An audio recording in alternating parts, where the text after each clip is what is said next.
I adjusted the sleeve of my black blazer one last time. The wool was uncomfortably warm, suffocating me in the mahogany-paneled conference room. The air was thick with the scent of old leather and Mr. Hamilton's funereal cologne. 2 weeks had passed since Walter's funeral. Now, here I was, surrounded by people who had barely acknowledged my existence during his final, agonizing years. The irony tasted like ash in my mouth. My daughter-in-law, Naomi, sat directly across from me. Her perfectly manicured nails, a shade of vampiric red, drummed a restless, impatient rhythm against the polished table. At 38, she possessed a kind of calculated, expensive beauty. All sharp angles and icy blonde hair pulled into a severe bun. She wore a black dress that likely cost more than my monthly mortgage payment, but it was her eyes that always unnerved me. Cold, pale blue stones that didn't just look at you, they assessed you, calculated your worth, and found you lacking. My son, Brendan, sat beside her, a shadow of the man I raised. His shoulders slumped, making him look decades older than his 42 years. He'd inherited his father's kind eyes, but they were dim now, perpetually darting toward Naomi, seeking her silent approval before he dared to speak or even shift in his chair. Seeing what she had molded him into felt like a fresh bereavement. Distant relatives, including Cousin David, were scattered around the room. They were vultures, really, dressed in borrowed grief, their eyes gleaming with the hope of inheriting a few crumbs from Walter's estate. If you're watching this video, tell me where you're from or what time it is for you. Mr. Hamilton, our family lawyer for over 20 years, cleared his throat. The sound was like gravel dropping onto a coffin. I could see the genuine sadness in his weathered face. He'd cared for Walter, unlike some others in this room. "Thank you all for coming," Mr. Hamilton began, his voice formal but gentle. "We are here today to read the last will and testament of Walter Edward Morrison, who passed on the 15th of November. Naomi physically leaned forward, her lips curving into what she probably imagined was an appropriate expression of sorrow. I could see the raw excitement vibrating beneath her skin. This was the day she had been waiting for. "Before we begin," Mr. Hamilton continued, "I want to express my deepest condolences. Walter was a good man." "Yes, yes," Naomi interrupted, waving a dismissive hand. Her voice was a sharp, grating sound. "He was a wonderful man. Can we please get to the important part? I mean, we all know why we're here." Brendan shifted uncomfortably. "Naomi, please, show some respect." She shot him a look that could freeze fire. "Respect? Brendan, your father is gone. What he wanted was for us to be taken care of. Finally." She glanced around the room, her gaze sweeping over the distant relatives before landing, with deliberate, venomous intent, right on me. "Finally," she sneered, her voice loud enough for everyone to hear. "We can live the life we deserve. I'll finally be able to live off his fortune. No more pretending to care about dusty old dinners or listening to endless, boring stories." A few of the relatives, including Cousin David, actually let out a small, obsequious chuckle. The sound made my stomach clench. I kept my expression neutral, a mask I had perfected over 15 years of her casual cruelty. But inside, I was screaming. This woman had poisoned my relationship with my son, turned my grandchildren against me, and was now dancing on my husband's grave. My hand moved to my purse. My fingers brushed against the familiar, crisp edge of the sealed envelope I had carried with me for 3 days. Walter had given it to me a week before he died. His hand, frail and paper-thin, had trembled as he pressed it into mine. "Matilda," he'd whispered, his voice barely audible. "When they read the will, when she shows her true colors, give this to Hamilton." "What is it?" I'd asked. "Justice," he'd breathed. Now, as Naomi basked in her own disgusting display of greed, I knew the time had come. I stood up slowly, my legs steadier than I expected. I walked around the large table to where Mr. Hamilton sat and placed the heavy vellum envelope in front of him. "Walter had one last instruction," I said, my voice quiet but clear. It cut through the room's tension. "He said to give you this when Naomi showed her true colors." Mr. Hamilton looked at the envelope, then at me. A flicker of recognition, of understanding passed through his eyes. Walter had prepared him. Mr. Hamilton nodded grimly and set the envelope aside for now. "Let us first proceed with the primary will as written." He began reading through the standard bequests, small gifts to charities, token amounts to the distant relatives who now looked disappointed. "Regarding the primary residence," Mr. Hamilton read, "at 15 Oakwood Drive, valued at approximately $200,000. Naomi's eyes lit up like a slot machine hitting the jackpot. "Finally," she breathed. "The house, along with all furnishings and personal effects therein," Mr. Hamilton continued, "is to be divided equally between my son, Brendan Morrison, and my wife, Matilda Morrison." Naomi's smile shattered. "Divided?" Her voice was a sharp snap.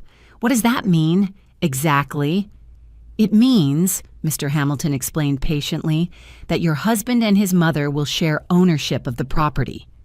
"That's ridiculous." Naomi slammed her hand on the table, making the water pitcher rattle. "Brendan, tell him that's ridiculous. Your mother is 62 years old. What does she need with a house that big? She should be moving into some little apartment, not taking up space in our inheritance." My hands trembled, just once, but I clasped them firmly in my lap. This was it. This was exactly what Walter had anticipated. "Naomi!" Brendan looked mortified, his face turning a blotchy red. "That's my mother you're talking about." "So," she spat, turning on him, "she's had her time, Brendan. This is about our future, our children's future, not some sentimental attachment to the woman who barely raised you anyway." The room fell into a shocked, heavy silence. Even the vultures looked uncomfortable now. This was the moment. I nodded at Mr. Hamilton. Mr. Hamilton picked up the envelope I had given him. He used a silver letter opener to slice open the wax seal. Inside, there was not a sheaf of papers, as I'd expected.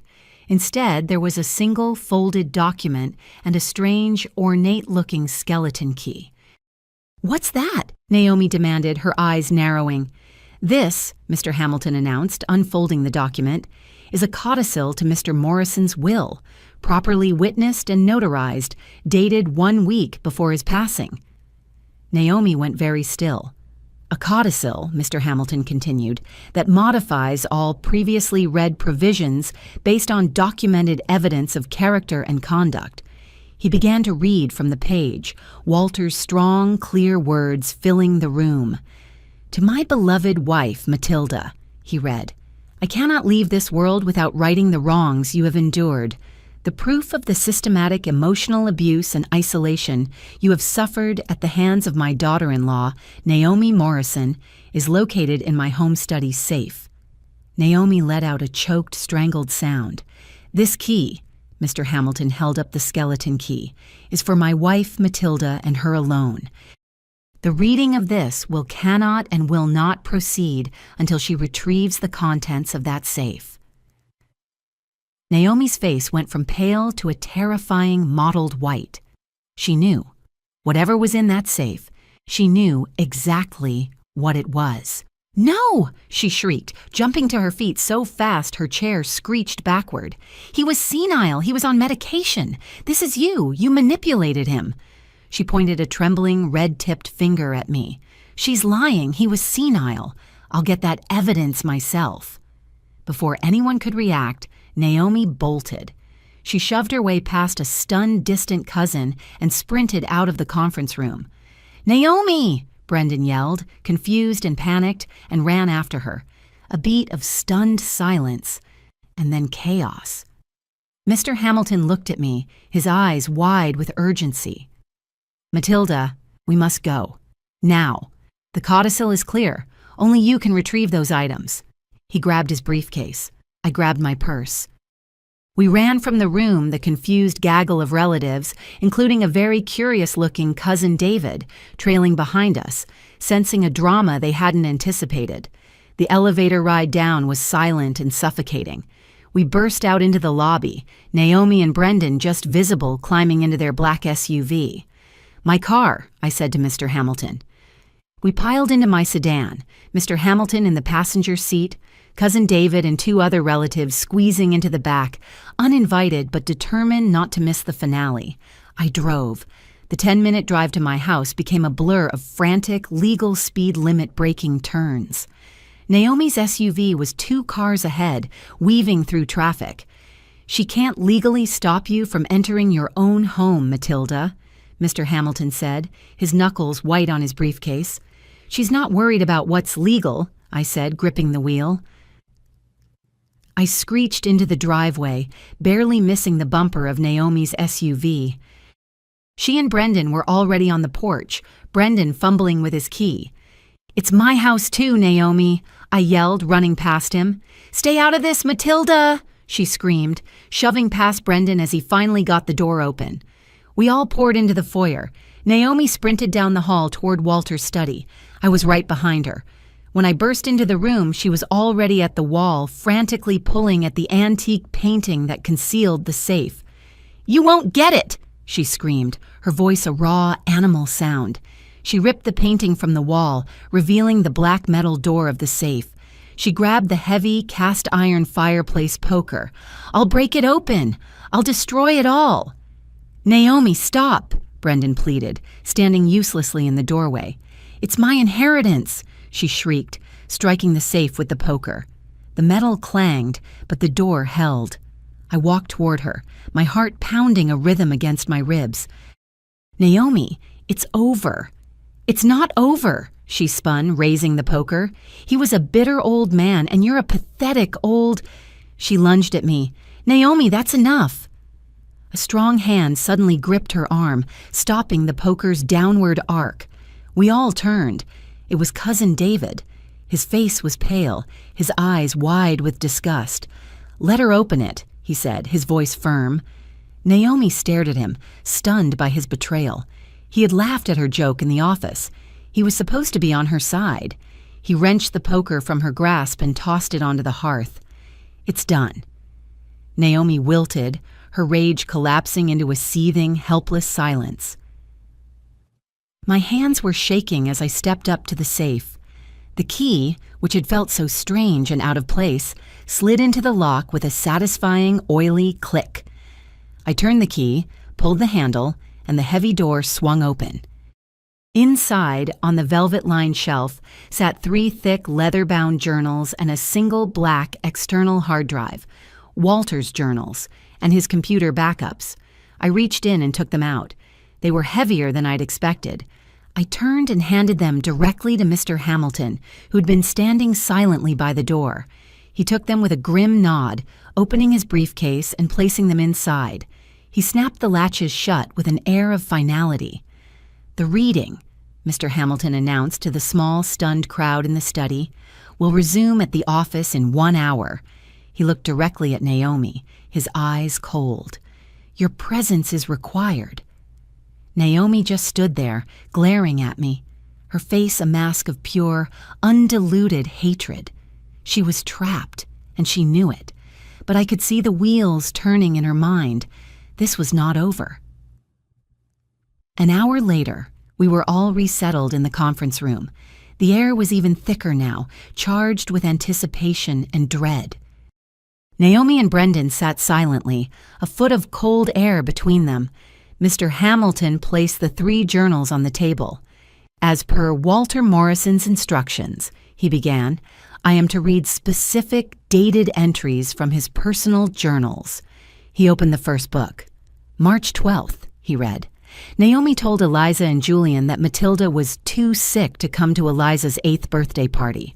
I know for a fact Matilda was at home, healthy, waiting by the phone for a call that never came. Naomi later told Brendan his mother wasn't feeling well and had chosen not to come.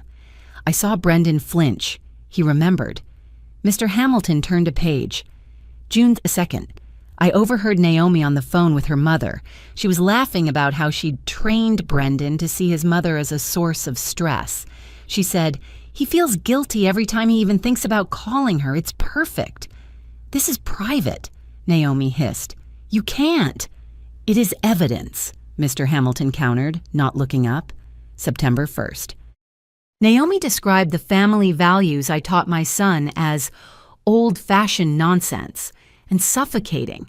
She told Brendan that my insistence on Sunday dinners was a pathetic attempt to control their lives, and that the children found my stories boring and depressing.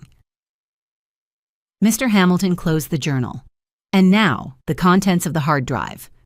He retrieved a small laptop from his briefcase and connected the drive.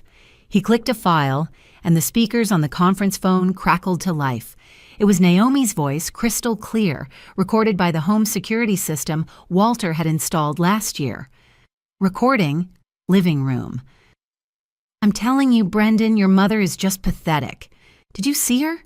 Trying to show Eliza those dusty old photo albums? Eliza told me afterward that Grandma Matilda smells like old people. The kids just don't want to visit. It's embarrassing for them." My chest tightened. Eliza had never said that. I knew it. But hearing the lie, so casual and cruel, still felt like a physical blow. Recording 2, kitchen. "I just told Ms. Calloway your mother has health problems. It's not a lie, Brendan. It's managing the situation. Do you want the teachers asking uncomfortable questions about why your mother never comes to school events? It's just easier if everyone assumes she's incapable." "Incapable," I whispered. Recording 3, phone call, Naomi's voice only. "Oh, he's definitely declining. I give him 2 years, maybe 3. And the best part?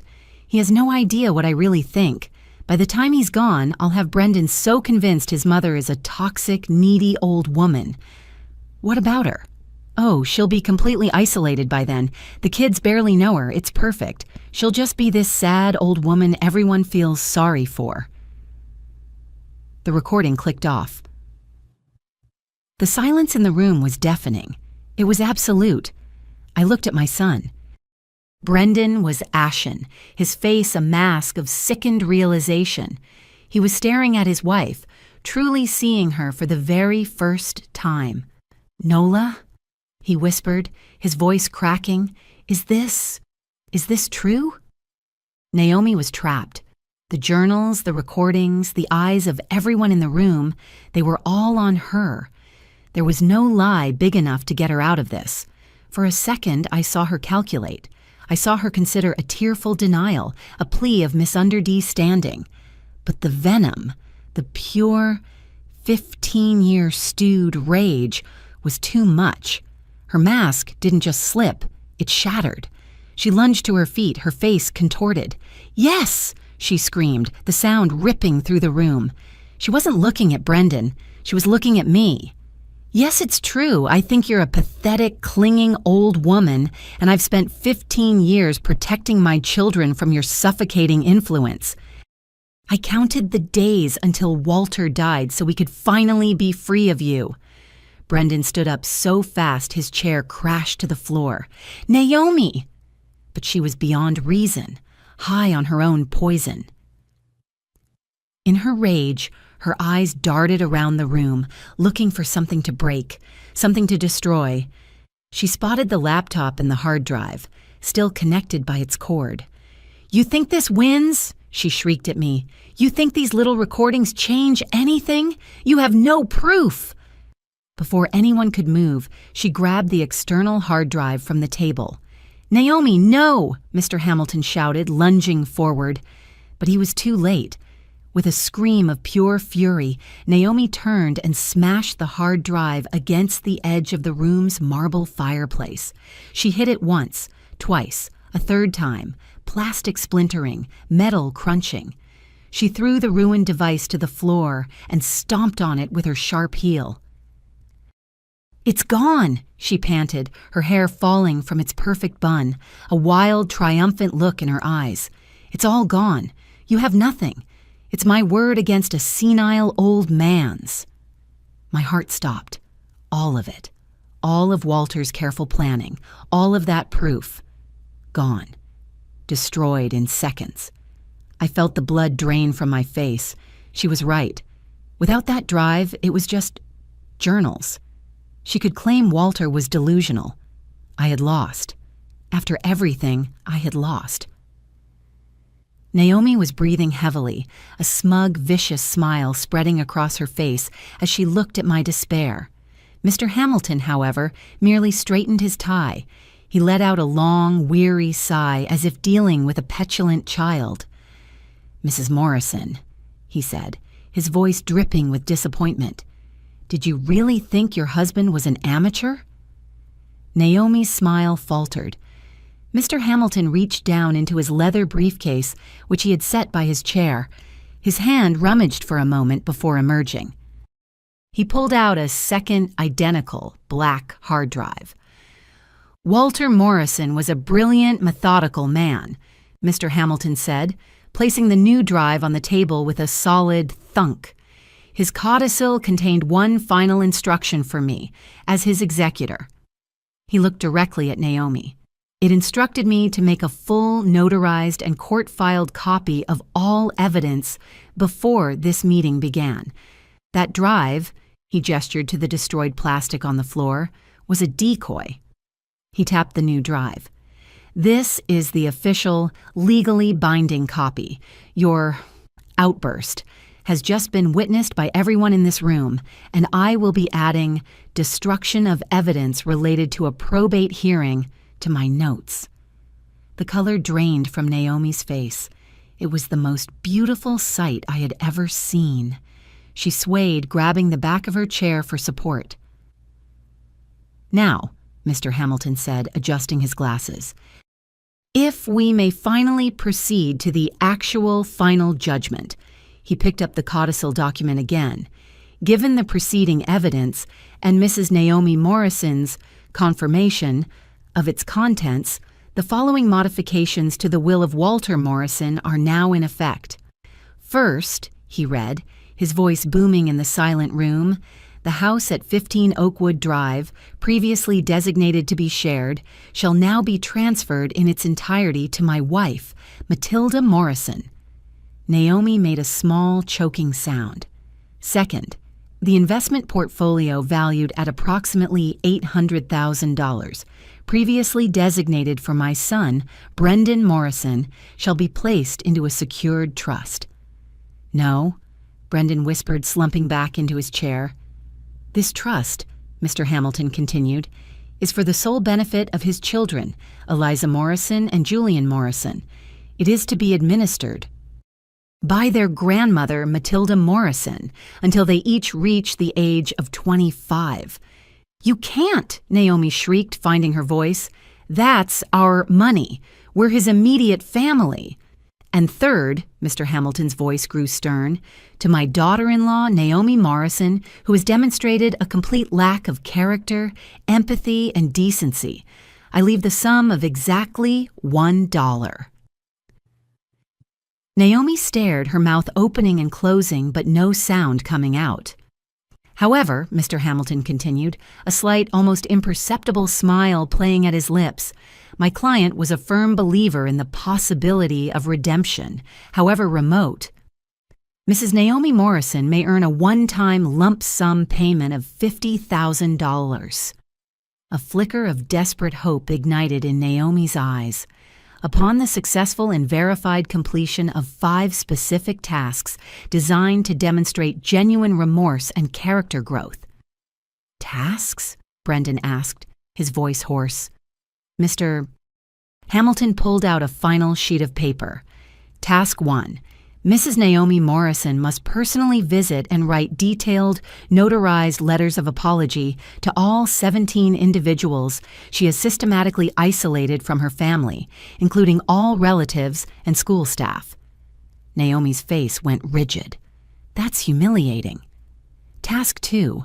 She must write a letter to her children, Eliza and Julian, confessing the full truth about her lies regarding their grandmother and taking full responsibility for the damage she caused. "I will not traumatize my children." Task 3. Mr. Hamilton's voice was relentless. She must volunteer at the Sunset Manor Senior Center for no less than 200 hours, serving meals and assisting residents, while wearing a name tag that identifies her as, quote, learning to respect my elders. A few of the distant relatives made choking sounds, trying to suppress laughter. Task 4. She must attend a minimum of 6 months of family therapy with her husband and children, with a therapist chosen exclusively by Matilda Morrison. I don't need therapy. And finally, Task 5. She must write and publish a full-page apology in the local newspaper, acknowledging her mistreatment of Matilda Morrison. The room was silent. Naomi was trembling with a rage so profound it seemed to vibrate in the air. $50,000? She shrieked. After all that humiliation, just $50,000? This is insane, she spun on Brendan. Brendan, you can't let them do this. I am your wife. Tell them. Brendan just stared at her, his face a blank mask of shock. I'll contest, Naomi screamed at Mr. Hamilton. I'll get a lawyer. I'll prove he was mentally incompetent. Anticipated, Mr. Hamilton said calmly. The codicil and all related evidence was co-signed and certified by 2 independent physicians and a psychiatrist, all of whom confirmed Morrison's sound state of mind up to the day of his passing. The evidence is filed. The will is iron. Naomi snatched her purse. She looked at Brendan, her eyes narrowing into slits of ice. Choose, Brendan, right now. Your hounding, vindictive mother, or your wife. Brendan, for the first time in 15 years, looked at his wife and said nothing. His silence was the loudest sound I'd ever heard. Naomi let out a sound of disgust and stormed out of the room. I felt a wave of dizziness and sat down, my legs giving out. It was done. Brendan slowly, like a man in a trance, walked over to me. He didn't speak. He just dropped to his knees, put his head in my lap, and began to sob. We left the office a few minutes later, Brendan's arm protectively around my shoulders. As we waited for the elevator, a voice called out, "Matilda!" We turned. It was Cousin David. He looked sheepish, his face flushed. "Matilda, my apologies," he said, twisting his hat in his hands. I was wrong. I laughed at her joke. It was despicable. "Thank you, David," I said. He nodded, then turned to Brendan. "Son," he said, pulling a business card from his wallet. "My first wife, she was a narcissist. Looked different, sounded different, but she was just like Naomi." Brendan took the card.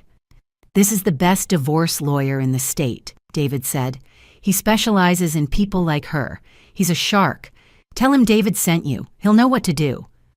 Brendan looked at the card, then at David, and nodded. "Thank you." The next day, Naomi appeared at my front door. My house. She had clearly spent time on her appearance. Her hair was soft, her makeup subdued. She wore a pale blue cashmere sweater. The wolf was in sheep's clothing. "Matilda," she said, her voice dripping with a false, sticky sincerity, "I think we need to talk." I opened the door, but didn't invite her in.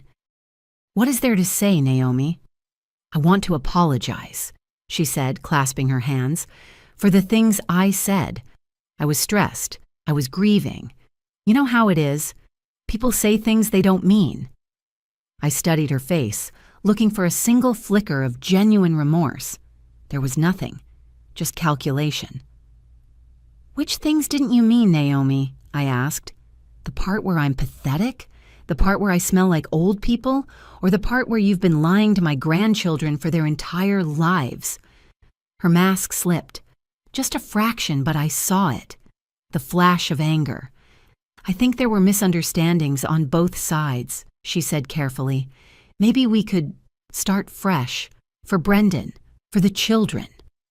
"And the tasks?" I asked. "Walter's conditions." Her jaw tightened. "Those tasks they're designed to humiliate me, Matilda. Surely you can see that.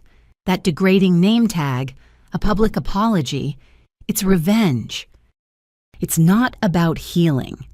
I think, I said, my voice as calm as the air before a storm, Walter designed those tasks perfectly. You disrespected the elderly, so you must serve them. You spread lies in private, so you must tell the truth in public. You avoided accountability, so you must take it. Her face flushed. So you're not going to help me? You're going to let that dead old man destroy our family? Our family? I repeated. Naomi, you destroyed this family 15 years ago. Walter just made sure everyone could finally see the rubble. She stood up, her composure cracking. Fine, but don't think this is over. I know Brendan. He'll get tired of this little game. He'll come back. They always do. This isn't a game, I said, and I closed the door. Naomi's next move was as predictable as it was vile. She tried to use the children. She picked them up from school early 2 days later and brought them to my house. I saw them coming up the walk from the kitchen window. Eliza, 12, and Julian, 9, my grandchildren, strangers. I opened the door, and they stood on the mat, clearly coached. Grandma Matilda, Eliza said, her voice stilted, reciting a script. Mommy says you're trying to take Daddy away from us. And steal our college money, Julian added, his bottom lip trembling. My heart, which had survived so much, broke. I knelt down to their level. Oh, sweethearts, I would never, ever do that. I love your daddy, and I love you. Mommy says you're trying to punish her, Eliza said, her eyes filling with confused tears. She says you're making Daddy choose. And you chose. Naomi's voice, triumphant, came from the bottom of the walkway. She had her phone out, recording. You see, you're tearing this family apart. What are you doing here? Brendan's voice, cold and hard, cut through the air. He was walking up the driveway, having left work early. He must have seen Naomi's car. I'm showing the children what's happening to their family, Naomi said defensively, though she lowered her phone. By using them as messengers, Brendan snapped, his face dark with a rage I hadn't seen since he was a teenager. By coaching them. This is exactly the kind of manipulation my father was talking about. I'm protecting our children. No, Naomi, Brendan said, his voice deadly quiet. You're traumatizing them. Eliza, Julian, go wait in Daddy's car, right now. The children, sensing the shift in power, scurried past him. Brendan walked up the steps until he was face to face with his wife. This ends. Now. You don't get to use our kids. You don't get to come to this house. Pack your things. I want you out by tonight. You can't kick me out. I can, Brendan said. I called that lawyer. David's lawyer. He's already filed. He said to tell you that any communication goes through him. And that if you come near my mother or my children with a camera again, he will get a restraining order. Naomi stared at him, finally realizing she had lost. The tears that came then were real, but not of remorse. They were tears of rage, of defeat. You'll regret this, she sobbed, looking past him, at me. You'll be a lonely old woman, and those kids will hate you for destroying their family. She turned and stormed off, and I knew I was finally truly free of her. Naomi, it turned out, really wanted that $50,000. Or perhaps she just couldn't stand the idea of walking away with only $1. She attempted the tasks, the key word being attempted. Mr. Hamilton kept me informed, as I was the executor of that part of the will. The apologies. Naomi managed to get through 2 stilted, clearly insincere meetings with distant aunts. But when she got to Miss Calloway, Eliza's old kindergarten teacher, it fell apart. Ms. Calloway, a no-nonsense woman, looked at the notarized letter and asked, "This is an apology, but I'm curious, Mrs. Morrison. Why did you feel the need to lie to me in the first place?" Naomi reportedly threw the letter on the desk and stormed out. The Senior Center. This lasted exactly 1 day, 4 hours. Naomi arrived at Sunset Manor, refused to wear the Learning to Respect My Elders name tag, and was assigned to help Ms. Prescott, a sharp-witted 92-year-old, with her lunch. Ms. Prescott, who was perfectly capable, apparently told Naomi, "Young lady, you're sighing so loudly you're going to blow my soup cold. Either cheer up or get out." Naomi chose get out. Therapy. This was my favorite. I had chosen Dr. Selena Wallace, a therapist who specialized in narcissistic personality disorder. According to Dr. Wallace's report to Mr. Hamilton, which was a condition of the therapy, Naomi attended one session. She spent the first 50 minutes blaming me, Walter, Brendan, and Ms. Prescott for her problems. When Dr. Wallace finally asked, "And what do you feel your role in this conflict was?" Naomi declared the doctor biased and incompetent, and left. She never attempted Task 2, the letter to the children, or Task 5, the public apology. 3 months after the will reading, my phone rang. It was Mr. Hamilton. "Matilda, good afternoon," he said, and I could hear the smile in his voice. "I thought you should know. I received a formal and very angry letter from Mrs. Naomi Morrison's new lawyer this morning." "Oh?" "She has formally refused to complete any further tasks outlined in your husband's will. She considers them abusive and designed for failure. She has, however, officially requested her final inheritance payment." "The dollar," I said, a laugh bubbling up in my chest. "The dollar," he confirmed. "I am having it sent via certified check." She also informs us that she will not be contesting Brendan's petition for 50-50 custody, as she doesn't want to interfere with his new life. "Meaning," I said, "she can't be bothered to be a full-time mother without a full-time bank account." "Precisely," Mr. Hamilton said. "Congratulations, Matilda. It's well and truly over." 6 months after that chaotic day, my kitchen was no longer silent. It was warm, loud, and smelled of roasting chicken. "Grandma, is the gravy supposed to be this lumpy?" Julian, now 9, asked, stirring a pot with the intense concentration of a surgeon. "It just means it's homemade, sweetheart," I said, kissing the top of his head. Eliza, my 12-year-old, was carefully setting the dining room table with my good china, the same china Naomi had once called old-fashioned and depressing. Brendan was at the counter arguing with Eliza about the music playlist. It was a normal, beautiful, chaotic Sunday. "Grandma Matilda," Eliza called from the dining room, "why didn't we used to come here for Sunday dinner? Daddy says you always made it, but I don't remember." I paused, my hands on the bowl of potatoes. I looked at Brendan. He gave me a slight nod. We had agreed, honesty, but age-appropriate. "Well," I said, walking into the dining room, "your mommy. She thought it was very important for you to have your own family traditions, just with her and your dad. Sometimes grown-ups have different ideas about things." Eliza finished placing a fork and frowned. "Mommy says you're controlling the college money to try and control us." Brendan, who had followed me in, put his hands on his hips. "Emma, that's not true, and you know it's not appropriate for your mother to say that." "I know," Eliza said, surprising us both. She turned to me. "I'm not stupid, Grandma. I know Mommy was lying. Ms. Prescott at the senior center, she's my friend's great-grandmother. She told us Mommy was rude to her and quit." She looked at her father. "And I know she's the reason we never saw Grandma." I knelt, pulling both her and Julian into a hug.